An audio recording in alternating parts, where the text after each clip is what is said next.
Hello again and welcome. This is the fourth of a 5-part series of videos.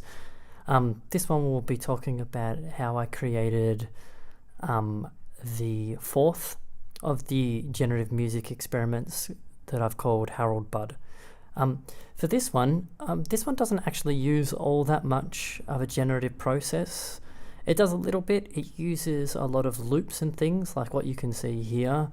It uses other things which I've been using a lot. It uses a lot of things to do with holding and repeating and things like that with the different various gates. It also uses a little bit of changing velocities over time. It also deals with things like probability, the probability chance that some notes will be hit and things like that, which is a little bit of a generative process, but ultimately this was mostly just to see how I would go in emulating Harold Budd's style as it is on particularly the song Failing Light, which is one of the songs off the Plateau of Mirror of Ambient 2, which is an album which was performed by Brian Eno and Harold Budd and produced by Brian Eno. So basically, to get back to it, the way that this one's working is you might see here that these here in this case actually aren't referring to the notes which are being hit, or rather they are for all of them, or are they? No. Oh, okay, so they aren't. Okay, so these actually aren't referring to the notes which are being hit. Instead, the notes which are being hit, so for gate 1, this is basically to show that all of the gates are open, but that doesn't mean that they're all hitting G sharp 3 in this case. All the notes are actually on this note offset here. So these are the notes which are being hit, and then you can see here that the gates have just been opened for all of these steps.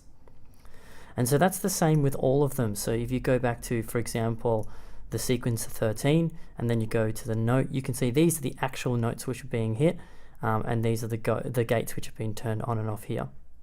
Okay, what else is being done here is you can see, like I said earlier, with the sequencer 1, I have velocity controls, so that over the course of the entire sequence, it gets slightly louder. The piano will get slightly louder, and the force that's being hit on the keys will be slightly more over time. I'm not playing around with the length, but I am playing around with the probability. So you'll notice that sometimes there'll be notes which will be skipped and dropped, and that's what I'm playing with around here. But the chance of that happening is not super high. It's the chance of a note being skipped is considerably higher in the following generative music experiment. Okay, so I've got some other things going on as well in terms of holding and whatnot. I think, for example, the sequencer 13 has some things going on with holding. Yes, it does. They're not being held for a super long amount of time. That just adds a little bit of changes over time. I've got some other things which are holding as well. And then besides that, all that's really happening is that if we turn the rack around and look at the back, the sequencer 4, the 4th and 5th sequences are being sent to these 2 spider splitters, and then they're being fed to these 2 different pad sounds that we have here, the breath pad sound and the thin ice pad sound. And so it's unlike normal, or unlike what I've been doing in previous ones where I've been using one compulsion to trigger another. I'm not doing it in this case.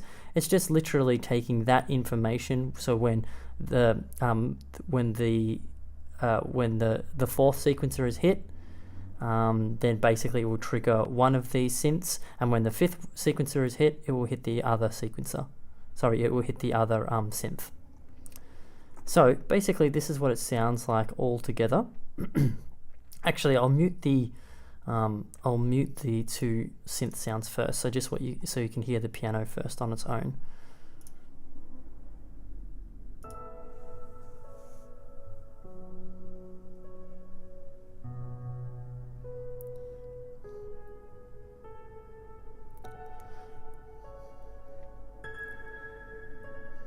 So you can see that the melody's not all that complex. There's a fair bit going on up here with these looping patterns. You can see that I've used all different types of loop lengths, and then I've used something which I haven't used much before, which is I've used these divisions. So you can see that some of them are actually going slower than others. This one here that's racing along, that's actually the only one which is running at the original speed, which is this 1/16. All of the others that are being used are all traveling at different rates, and obviously they're looping also at different times. So you have this sound which always sounds kind of the same, but is always slowly morphing and changing and over time.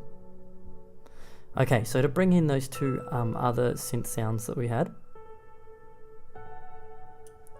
here is the breath one.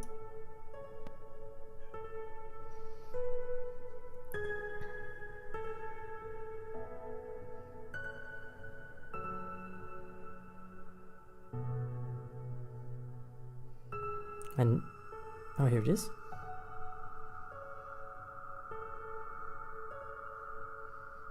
Okay, and here's the thin ice sound.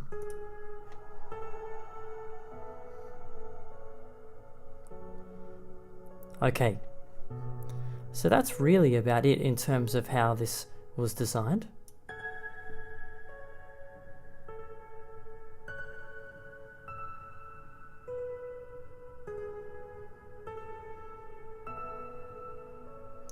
Okay, and then, so for the visualizer, this one took a little bit of time.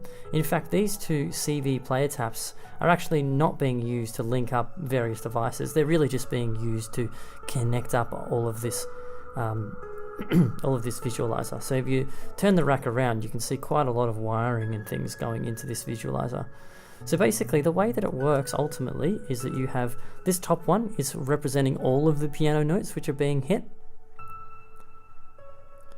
You might notice that this one here is also showing the same colors as the ones which are shown above it. So this is one which is showing each note one at a time, whereas this one's obviously showing all of the different various notes which are being hit. This one below it is only being used for the top notes or the highest notes, so these ones here.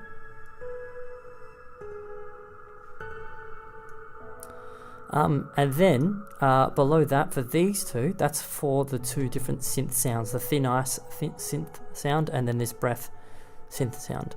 And as per usual, these last four are all being used to represent the actual audio. It doesn't look like much is happening at the moment. It's because the volume is quite low.